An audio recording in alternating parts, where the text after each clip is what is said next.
Quand la diaspora entreprend au Mali, tel était le sujet d'échange de l'Afterwork organisé par Donilab ce 16 juin 2022. Comment entreprendre? Comment se faire accompagner? Quelles sont les opportunités à saisir? Les réponses à ces questions et tant d'autres ont couronné ce moment d'échange d'informations et de partage. Tidjane Bal, directeur de Donilab, a fait le premier point pour donner quelques éléments de réponse à ces questions à travers le programme d'accompagnement que Donilab propose.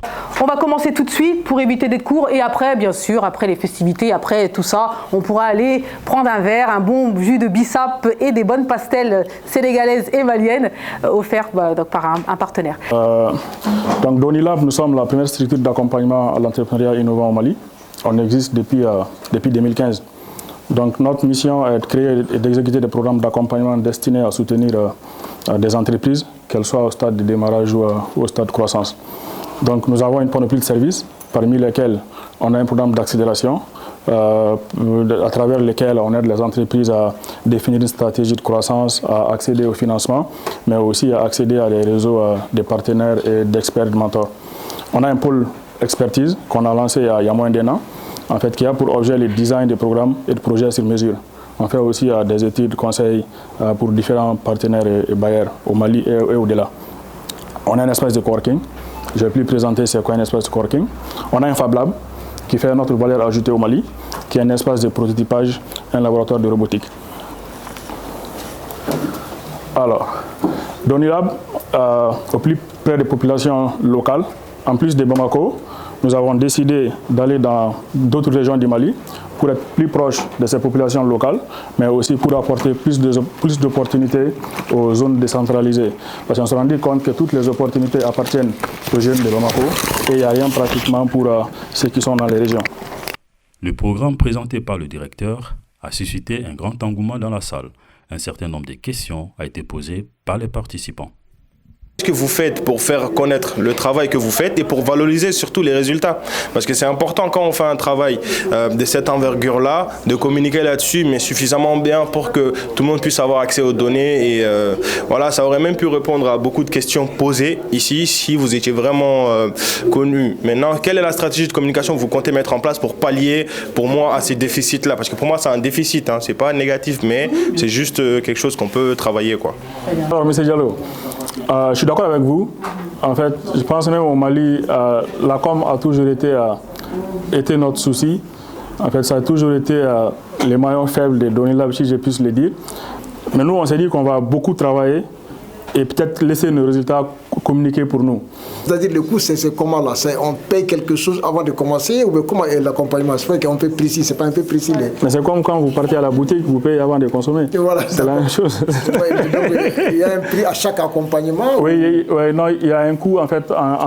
Vous pouvez payer en plusieurs étapes, en fait, pas en une seule fois. D'accord. Mais il faut quand même payer avant de commencer. Okay. Il y a une différence entre le coût du Mali et le coût de la France ou pas? Par exemple, si c'est le même coût, si c'est un accompagnement qui continue jusqu'au... Non, ça continue. Non, il n'y a pas de différence. C'est le coût, quoi. Non, il n'y a pas de différence. En fait, depuis en France, on vous dit combien ça coûte ici et combien ça coûte au Mali. D'accord, ok. Ça veut dire que les gens... Meet Africa, l'un des partenaires de Donilab, y est aussi présent. La deuxième partie des échanges a été assurée par la chef de projet du dit programme. On accueille, s'il vous plaît, mesdames et messieurs, Habiba Hadi, donc chef de projet de Meet Africa. Donc c'est un autre dispositif très intéressant que vous avez certainement entendu parler. Et donc elle est là aujourd'hui pour présenter donc ce beau projet auquel vous allez pouvoir postuler. Donc je vous en prie. Merci. Donc moi je suis chef de projet de Meet Africa chez Expertise France. Donc c'est un programme qui est né en 2016. Avec une phase pilote et dans lequel il y avait déjà le Mali. Donc on avait 5 autres pays déjà. Et on avait pour objectif d'accompagner les entrepreneurs de la diaspora à créer des entreprises dans leur pays d'origine. 10 projets de la diaspora malienne ont été déjà accompagnés par le programme Meet Africa 1. Pour cette deuxième édition, Donilab aura la responsabilité d'accompagner intégralement les porteurs de projets. Pour le Mali, on a 10 porteurs de projets, enfin 10 projets plutôt, qui sont déjà accompagnés. Ils ont été accompagnés par Bondinov, qui sont aussi parmi nous. Et la poursuite de l'accompagnement se fait par Donilab au Mali.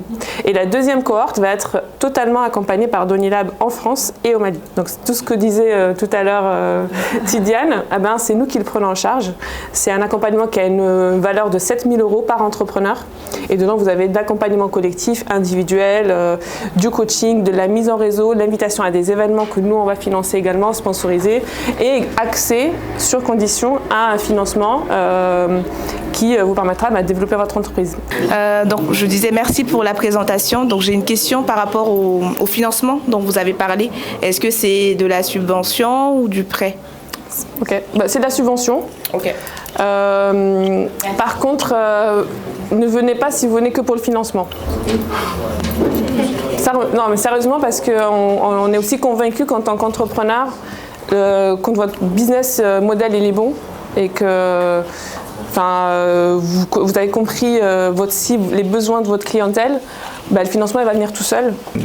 Est-ce qu'il y a des dispositifs qui sont prévus, parce que je vois que vous cherchez quelqu'un pour le Mali, etc.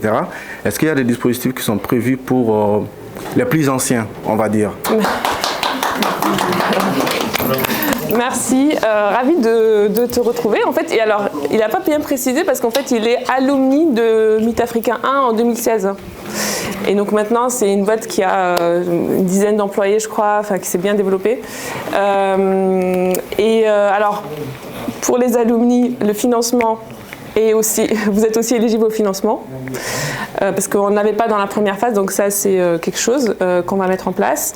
Et pour les plus anciens, je sais pourquoi tu me poses cette question. En fait, on va vous orienter plutôt vers d'autres dispositifs. Donc on a par exemple le Pass Africa qui va prendre le relais et la plateforme qu'on est en train de mettre en place. Alors on a sous-traité, mais on est en train de mettre en place cette plateforme. Elle va vous répertorier l'ensemble des dispositifs d'appui à l'entrepreneuriat et à la diaspora, et dans lequel vous allez pouvoir trouver justement l'orientation. Pour le retour d'expérience, 2 entrepreneurs issus de la diaspora malienne ont partagé leur parcours au Mali ainsi qu'en France. Allez, on va appeler tout de suite Monsieur Yaya Kamara, fondateur de Maison du Lunetier, ainsi que Abdoulaye Nyangadou, fondateur de ABN Trans. L'expérience que j'ai prise ici, je voulais rapporter ça au Mali. Pour l'instant, on est en création. On est en création au Mali, mais on n'a pas encore commencé. J'avais commencé le transport au Mali, mais de façon informelle.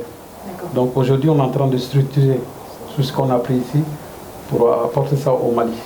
C'est une question que tout le monde se pose, à savoir, est-ce qu'aujourd'hui je suis en France, le Mali ça va pas trop, on dit que ça ne va pas trop, est-ce que je vais entreprendre? Finalement, ils ont décidé d'entreprendre malgré la situation sécuritaire et autres, sanitaire, etc. Ils ont décidé d'entreprendre. Finalement, quel a été le déclic? Est-ce que vous avez eu peur avant de sauter le pas? Vous vous êtes dit, est-ce que c'est le bon moment? Est-ce que c'est le bon pays? Est-ce que vous avez eu toutes ces questions avant d'y aller? Moi, je ne me suis jamais posé la question de si c'est le bon pays parce que je suis d'origine malienne. Et donc, c'était comme c'est la guerre, c'était une zone rouge, on ne pouvait plus y aller. Et avec les jeunes et les financements du ministère des Affaires étrangères, elles étaient gelées. Et moi, je me suis posé la question et ils ont arrêté d'un coup et je trouvais que c'était un peu brut. Et je me suis dit, au lieu de dépendre de l'État français qui est mon pays, pour qu'il donne de l'argent pour aller aider des populations qui sont moins bien dotées, en tout cas financièrement, qu'est-ce que je peux faire? Donc du coup j'ai réfléchi et je me suis dit peut-être que entreprendre et créer de l'emploi dans un pays où moi par exemple le fait qu'il y a une crise actuelle et qu'on en a eu avant, ça me fait pas peur parce que j'ai un petit peu le même fonctionnement que sur ça, je me cale un petit peu sur le fonctionnement chinois en se disant derrière chaque crise, il y a une opportunité. Et moi, ça fait plus de 10 ans que j'essaie d'entreprendre au Mali. Donc j'ai eu des échecs. J'étais dans d'autres domaines au Mali qui n'ont rien à voir avec le transport. J'ai tenté dans plusieurs domaines, donc j'ai fait des échecs. Et ces échecs m'ont permis de comprendre le système au Mali. Parce que c'est vrai, j'ai vécu au Mali avant de venir ici, mais j'ai fait presque plus de la moitié de ma vie ici. Donc la gestion ici au Mali, c'est tout à fait différent. Donc j'ai eu des échecs, je me suis servi de ces échecs pour rebondir et apprendre ce que j'ai appris ici pour retourner au Mali. Cette rencontre riche de contenu a été l'occasion de partager le programme d'accompagnement de Donilab ici en France. les participants n'ont pas manqué à affirmer l'impact qu'elle pourra avoir sur leurs futurs projets. Moi, c'est Kamara Assa. Je viens juste de finir avec mes études en management et développement durable. Je suis venue assister à cet événement aujourd'hui afin de pouvoir me fixer sur mon projet de rentrer au Mali. Je compte élaborer un projet au Mali. Donc, je rentre très bientôt et vraiment, cet événement m'a poussé à rentrer et m'a donné beaucoup de courage et ça m'a vraiment fixé dans mes démarches suivantes à faire et j'ai beaucoup appris pendant cet événement. Je suis développeur, donc j'ai appris lors de ce salon des possibilités d'investir en Afrique, plus précisément au Mali. Comme tout le monde le sait, en Afrique, on a beaucoup de besoins et les possibilités d'investissement sont énormes. Et malgré plusieurs défis, en fait, il y a des ressources humaines qui sont là. Voilà que c'est aussi mieux d'investir, d'être sur place lorsqu'on investit que de le faire à distance. En ce qui nous concerne, nous, les gens de la diaspora. Bonsoir, Sirando Dianka. Je suis à l'atelier Afterwork de Donilab. Merci pour toutes les informations. Aujourd'hui, je sais qu'il y a un accompagnateur ici en France pour la diaspora, pour pouvoir investir au Mali, en toute sérénité, j'ai envie de dire, parce que l'accompagnement peut se faire ici, mais aussi là-bas. Et ils ont répondu à toutes nos questions. Et moi qui avais plein de doutes, aujourd'hui, je repars quand même avec beaucoup de réponses et je sais par où commencer sur mon projet de retour au Mali. Ça m'a fait beaucoup plaisir, j'ai beaucoup appris et ça m'a donné beaucoup de courage d'aller investir au Mali. Je suis déjà un investisseur au Mali, je suis le distributeur à la diaspora des produits éléphants verts. Donc j'ai une boutique déjà à Diboli et on vend des engrais verts au Mali, des engrais éléphants verts au Mali. Donc je sais comment investir en Afrique et surtout au Mali et puis je suis très content. Ça m'a beaucoup rapporté beaucoup de choses et je demande à tout le monde d'avoir le courage et d'être vraiment persévérant et investir au Mali, c'est dans l'avenir aujourd'hui. Mamadou Komé, donc je suis beaucoup de casquettes, je suis président de l'association agricole Inagrim, je suis ingénieur agronome de formation, je suis consultant en agriculture pour la diaspora. Bon, l'événement était vraiment très intéressant. On a appris beaucoup de choses sur l'entrepreneuriat au Mali, puisque les gens aspirent à aller entreprendre au Mali. Donc il fallait vraiment être là pour apprendre, pour avoir des informations utiles et qui puissent vraiment te préparer donc, à l'entrepreneuriat au Mali. En tout cas, vraiment, c'était très intéressant. Et moi, j'ai beaucoup apprécié. Et Donilab, vraiment, c'est un équivalent très sérieux pour les avoir déjà côtoyés, puisqu'ils m'ont suivi déjà. Donc bonjour, moi je suis Mariam Konaté, je suis consultante finance. J'ai trouvé l'événement très intéressant parce que c'était l'occasion de rencontrer des entrepreneurs et aussi de découvrir Donilab, ce qu'ils font à la fois au Mali et en France.